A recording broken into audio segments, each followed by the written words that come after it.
Oh yeah. We got a new one. It's called The Real King of Sports Anime Mocha. First thing I see on there is goddamn Haikyuu, so hopefully they're talking about Haikyuu because there's no better sports anime than Haikyuu. Blue Lock, Crook on the Basket, that's Dragon Ball basketball. It's almost impossible to pick the king of sports anime when there's so much to love about each one. From the raw action of Kuroko no Basket to the pure hype of Blue Lock and the near perfect characterization of Haikyuu. It's a genre of anime that doesn't need otherworldly powers or terrifying monsters to keep you on the edge of your seat. But there's one anime that dominated the early 2010s. An anime with the wackiest story you can think of. An anime that completely crushes it in video game sales. I'm talking about Inazuma 11. What?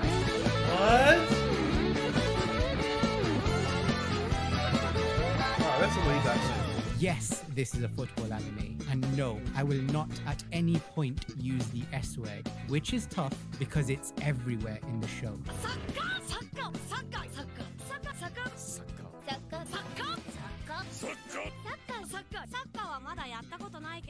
It's about a football-obsessed boy who is the son of a legendary goalkeeper and is trying to take one of the worst teams in the country to the very top of the football frontier.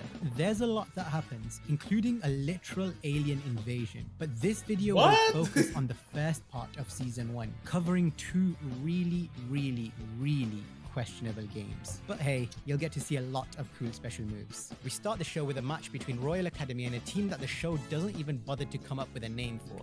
So this is One Piece soccer. All right, we got Dragon Ball basketball, One Piece soccer. What else we getting? Bleach tennis? Like, what the fuck? It turns out, for some reason, if you lose to Royal, your team has to be disbanded. In fact, Royal will personally do it for you by literally steamrolling it. Fun. And that brings us to Raimon High, who don't have the best of football teams, but the captain and goalkeeper, Endo, wants to challenge for this year's Football Frontier. But they can't exactly do that because they only have 7 players. And they can't even find a place to practice. So instead, Endo practices against elementary school kids, and one of them almost ends up hitting these two distinguished gentlemen. But it's all good because they're really chill about it and... Anyway, the child abuse continues and this little rat is about to take a ball to the face, but luckily, a completely irrelevant bystander who definitely isn't important at all saves the day. Endo asks his savior if he wants to play with them, but he just gives him a side eye and leaves, probably because he's not that important to the rest of the show. Or maybe he is, because he ends up transferring to Raimon. Endo tries again to recruit him, but Goenji actually quit football at the ripe old age of 12 years old. Endo gets called to the principal's office where he thinks the club is going to get disbanded, but the principal, who always has his eyes closed for some reason, tells him that they're going to be playing a match against none other than Royal Academy, the team that won the Football Frontier 40 years in a row. Endo complains that they only have 7 members, but Natsumi, who is the school director's daughter, tells him to suck it up and find some more. Now these two are polar opposites and are already butting heads, so I'm sure you all already know how this is gonna end. Endo starts looking for 4 more players and his hunt leads him back to none other than Goenji, who's pretty clearly getting pissed off by Endo's sales pitches. Endo starts to train using his dead granddad's notebook that only he can read, and in most cases you'd say this is some pretty unconventional training, but in the context of anime this is pretty standard, so I don't really even have much else to say other than Kazamaru from the field club likes Endo's passion, so he decides to join the club, bringing the total up to 8 members, and they're all here watching Endo and Kazamaru fall in love and soon join in on the training session, because if there's one thing that's true about football, it's that you can learn it in just one evening. That brings us to match day, where this guy and this guy join the team, and naturally neither of them have ever played football either. The Royal Academy players then arrive on a literal red carpet, and in typical anime fashion, they can move faster than the eye can see, because of course they can. It wouldn't be an anime without some preteens doing some superhuman things. And speaking of superhuman, Endo is going to have to do something miraculous soon because the team still only has 10 players and it's almost time for kickoff. Luckily, Aki arrives with 4 eyes, who's more than happy to play the hero that saves the day. But why are Royal here in the first place? After all, just like Natsumi says, they're way better than Raimon, so why waste their time? It looks like quite a few people aren't sure about this, including this detective who somehow manages to get into school without anyone seeing him, which... A detective? What is a detective here for? What? should be raising some alarms. Apparently, the commander Kageyama wants to see the strength of a certain player for himself. The game finally kicks off and Raimon get off to a surprisingly good start, though I'm surprised half these players can even dribble in a straight line. I mean, the first time he's kicked a ball in his life was yesterday, and this guy can somehow jump 30 feet into the air, but I won't question that since this is an anime and logic be damned. Obviously, he doesn't score because that would be boring, but that's not important. Look at this. Does this not look like it's over the line? Hell, this one definitely looks like it's in the back of the net, but apparently I must be going blind. But at least this means Raimon have a chance. What the hell?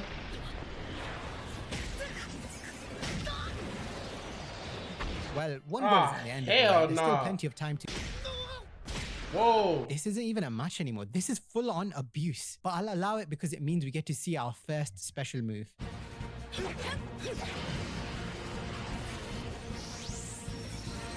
What? Yo!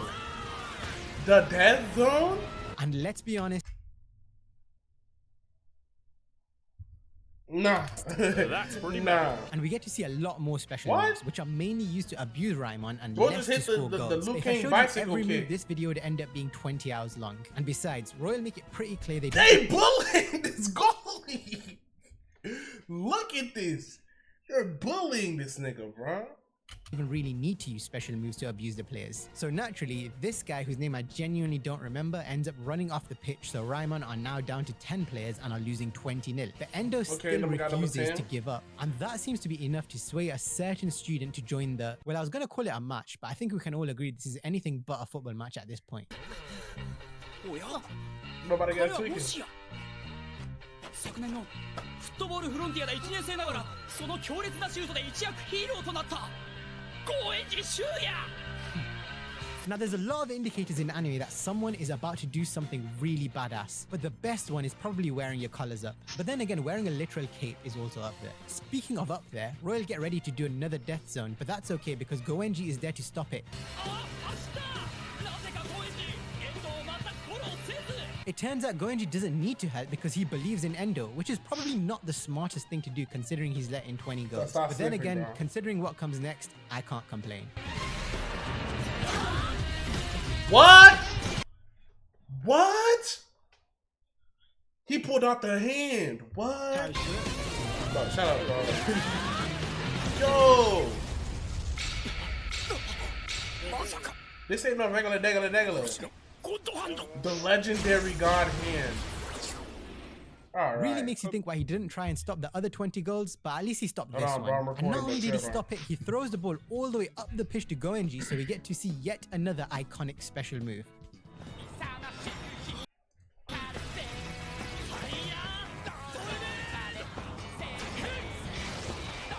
Fire tornado kick.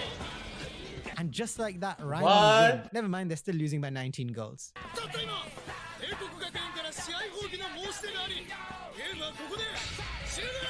Huh, well I guess that turned out pretty well. But not as well as you might think, because Goenji straight up hands in his 2-week notice and leaves. But Endo isn't one to get discouraged, so he decides it's best that they address some weaknesses in the team. And if the last game is anything to go by, this is going to be a long session. Especially because Somioka is not so subtly jealous of Goenji. But their club meeting is cut short by a surprise visitor who tells the team about their next game. Apparently, because they beat Royal Academy, there's hundreds of schools lining up wanting to play them, and their next opponent is going to be Occult Junior High, which is quite the name for a school. And just like always, if they lose, their club is disbanded. But if they win, Natsumi will enter them into the football frontier, which decides the best football team in the country. But it turns out that Occult's actual request to play Raimon was pretty creepy, saying they'd curse them if they refused. The club remember they're an actual football club and actually have to train every once in a while, and we see Somioka really struggling to cope with the skill gap between him and Goenji. And that's about the time that Haruna joins in to tell the team how weird Occult really is. Apparently in their last game, all of the opposition players got a fever and collapsed, and whenever they look like they're about to lose, a howling wind rushes through and the game gets called off. But the last one is what really gets me. When anyone tries to score, their legs stop working. Now, I'm no expert,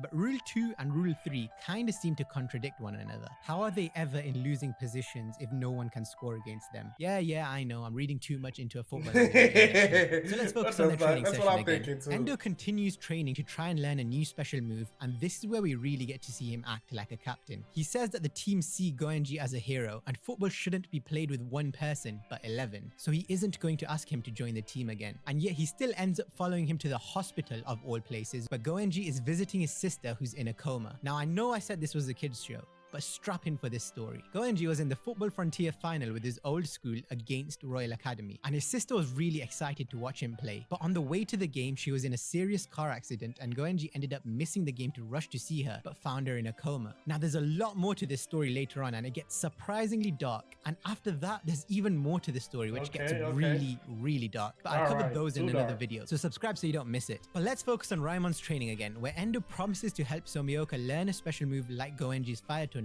And surprise, surprise, after a few days of hard work, he learns Dragon Crash.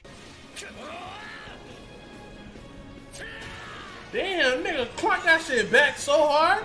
Look at how far his foot went. Hold on. Days of hard work, he learns Dragon Crash. Look at that foot, boy. That shit up there. Damn. This is... And Goenji is... You have the legendary God hand, and you just stood there and let that shit pass.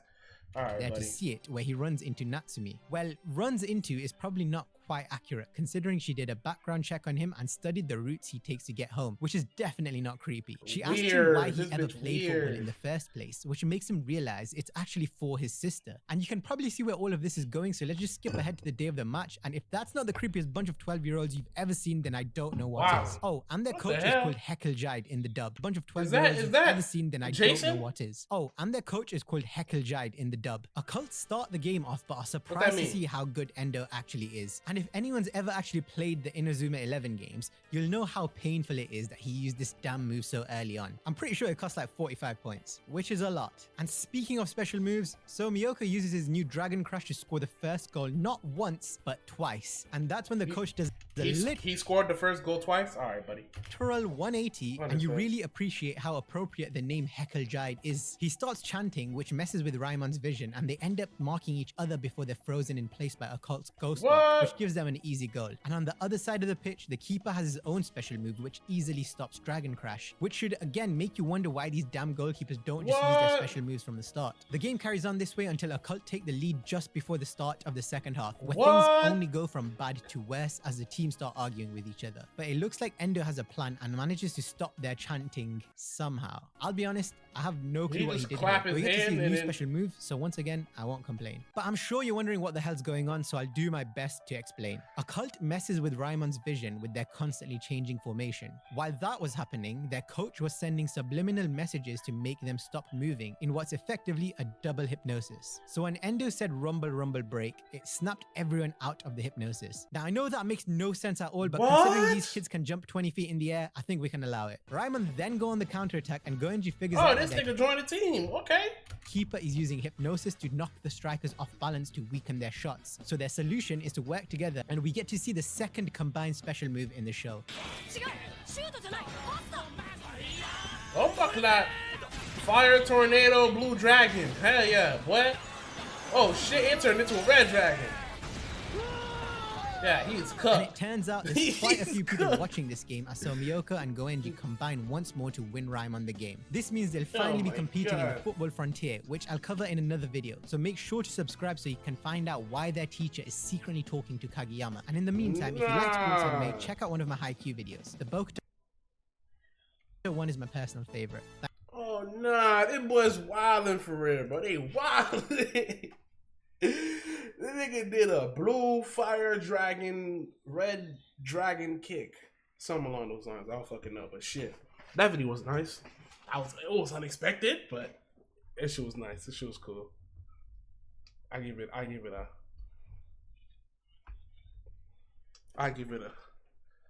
9 out of 10.